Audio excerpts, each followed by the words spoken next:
ninde ukomeye hagati ya Isiraheli na Iran?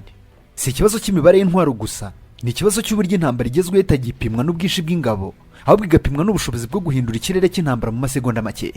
Ku ruhande rumwe, Iran ihagaze nk'igihugu cyubatse imbaraga mu kintu kimwe: ambulance y'intambara ndende, misile nyinshi, drone nyinshi na network y'imitwe ikwirakwijwe mu karere kose.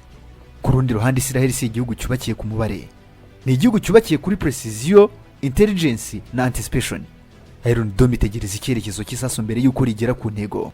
Mossad igakora mu gicucu cy'isi itarabona. Air Force ikarenga imipaka y'ikirere mbere y'uko umwanzi abitekereza. Ni cyo gihugu gifite ubushobozi bwo guhindura intambara nikaba umuriro w'akarere kose. Kuko Middle East intambara ntikigira imipaka, ikikora no gukwirakwira. Mu by'ukuri ninde ukomeye hagati ya Isiraheli na Iran? Igihugu gifite misiri ibihumbi cyangwa igihugu gito gifite tekinoloji ishobora gusenya intambara mu masegonda make? Nkuko twabibonye, ku ruhande rumwe Iran ifite drone, misile na network y'imitwe ikwirakwijwe mu karere kose. Ku rundi ruhande, Israel ifite Iron Dome, satellite, Mossad na Air Force bikomeye cyane. Niba bombi batangiye intambara yuzuye, ninde ushobora gutuma Middle East yose itwikwa? Hari intambara zitangira ku mugaragaro abantu bakazibona ku makuru, ariko hari n'izindi zitangira bucece, zitangira mu gicucu. Intambara ya Isiraheli na Iran si intambara yatangiye ejo, si n'intambara yatangiye mu myaka 10 ishize, ni intambara y'imyaka myinshi yubakiye ku kutizerana, ku makimbirane ya politiki no ku bwoba bw'ubusugire bw'igihugu. Kuva mu mpera z'ikinyejana cya 20, ibihugu byombi byatangiye kurebana nk'abanzi, nubwo nta ntambara ku mugaragaro yari yatangazwa. Ariko mu gicucu intambara yari yatangiye. Nta tanks zabonekaga ku murongo, nta declarations z'intambara, nta front line isobanutse. Ariko hari ibibera mu ibanga, ibikorwa by'ubutasi, sabotage, cyber attacks n'icwa ry'abantu batoranijwe. Iyi niyo mpamvu y'intambara yiswe shadow war. Ariko impamvu ya nyayo y'aya makimbirane ntabwo ari imwe.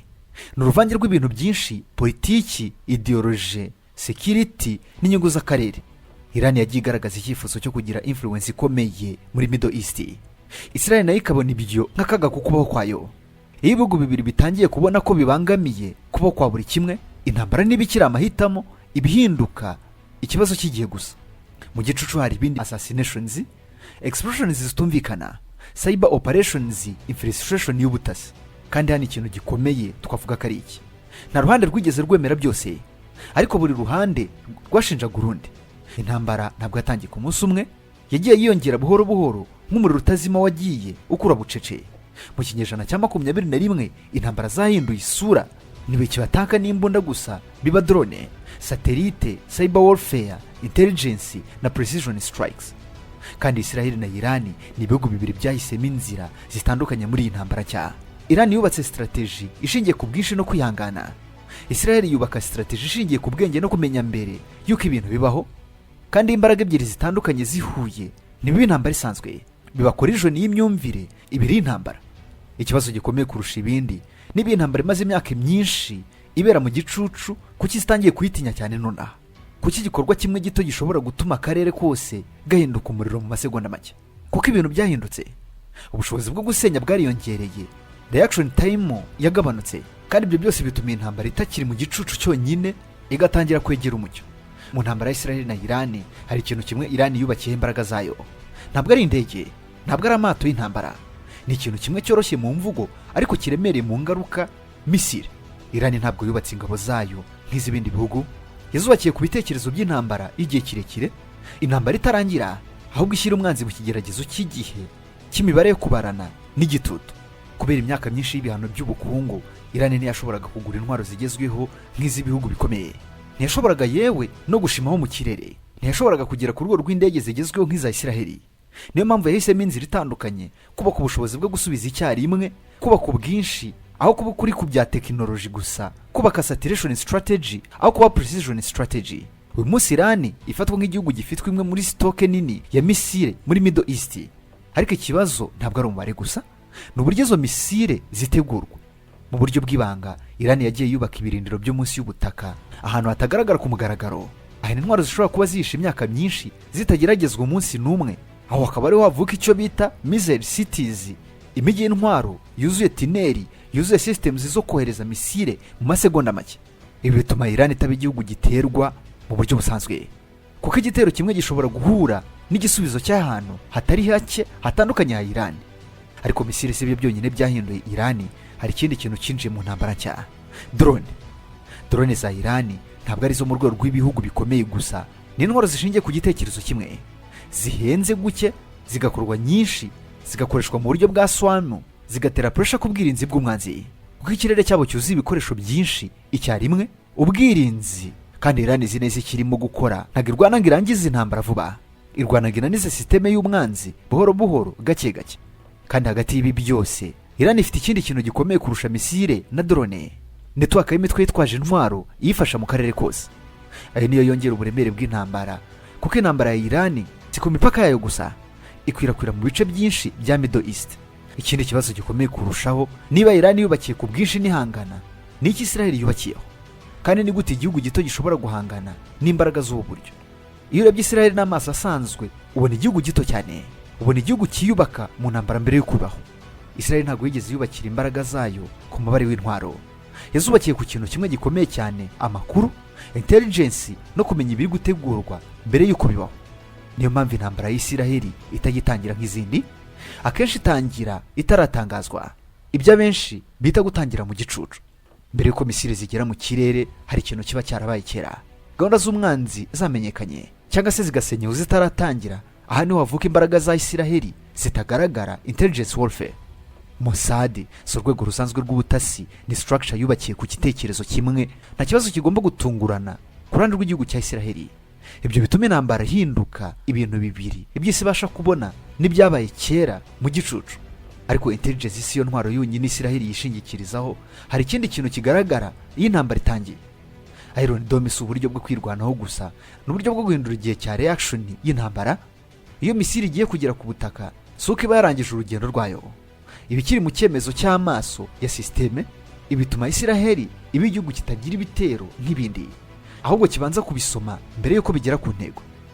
Isiraheli ifite Air Force ikora ku buryo butandukanye, ntabwo itegereza intambara ngo itangire gukora. Akenshi ibikorwa byo kurasa bibanza gutunganya urubuga imbere, ibita primitive mindset.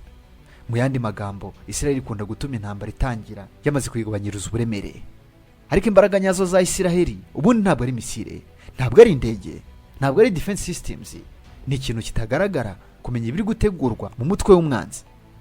Ibi bituma intambara hagati ya Isiraheli na Irani itaba imwe, ibe ebyiri icyarimwe. Intambara iboneka n'intambara iba yaratangiye, kandi hagati y'ibi byose Isiraheli ihora igerageza kuguma intambwe imbere, yiyubaka ku bwenge no kwihuta.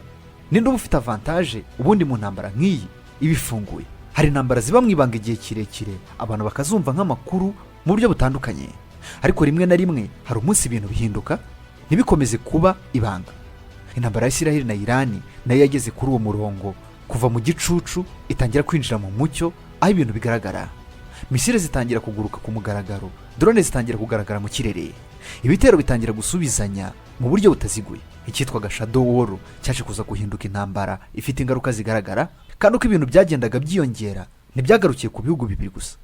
Hezbollah yatangiye kwinjira mu makimbirane, gufungura fronti nshya, gushyira Isiraheli ku gitutu cy'impande zitandukanye.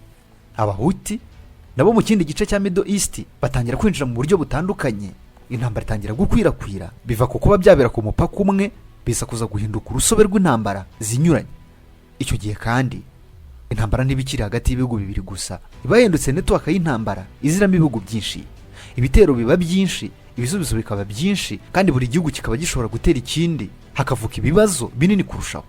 Ariko ikibazo gikomeye kurushaho ubundi, iyo intambara igeze kuri uru rwego haza ibibazo byinshi. Haba harimo nko kwibaza uti ubundi ninde uyigenzura, kuko kurushaho gukura niko igenda iva mu maboko y'abayitangije. Kandi hagati y'ibi byose ibihugu bikomeye bitangira kwinjira mu ntambara.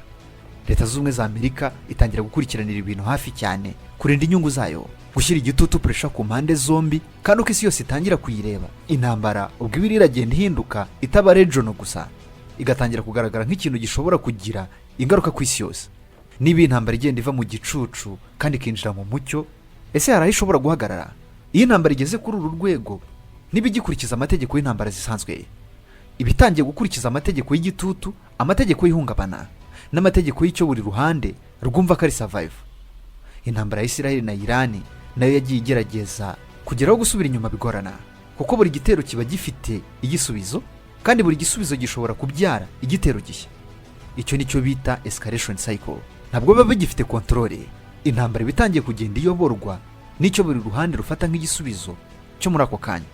Muri icyo gihe intambara ntibikiri Isiraheli versus Irani gusa, iba yatangiye kuba urusobe runini rw'akarere kose. Imitwe yitwaje intwari igatangira gukora nk'amasoko y'intambara, gufungura fronti nyinshi icyarimwe, kandi uko ibyo bigenda impande z'isi zitangira kugerageza kwinjira mu buryo butaziguye. Amerika itangira gukurikirana.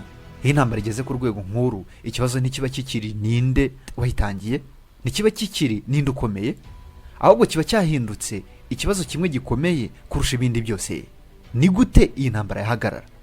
Kuko muri iyi stage cyangwa se muri iyi faze ibintu ntabwo biba bikiri hagati y'ibihugu bibiri gusa, biba bitangiye kuba sisiteme y'akarere kose.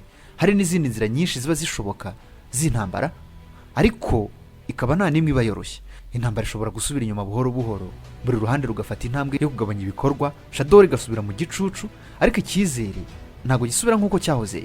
Intambara ikomeza kuba ariko igahinduka long conflict, ntabwo irangira ninatangira nk'intambara ubwayeruye, ahubwo ibi myaka myinshi y'igitutu, ibitero, shuma n'ibisubizo byinshi bigiye bitandukanye kuwatewe. Intambara birangira kwira akarere kose, Hezbollah n'abahuti bagafungura fronts nyinshi cyarimwe, Middle East yose gahinduka urusobe rw'intambara. Ibihugu bikomeye harimo Leta Zunze Ubumwe za Amerika bikinjiramo mu buryo bweruye, isi yose igatangira kugira uruhare rutaziguye, ekonomi y'isi igahungabana, energy market igahinduka, geopolitics igahinduka tension global. Ikindi wamenya, iyi ntambara si inkuru ya vuba, ni inkuru y'imyaka myinshi yagiye yubakwa bucece. Shadow twabonye yaje kuza kubyara tension tubona uyu munsi. Gusa ikibazo gikomeye ntabwo ari uko yatangiye, nuko ishobora kugera ku rwego isi itazongera kuyigenzura.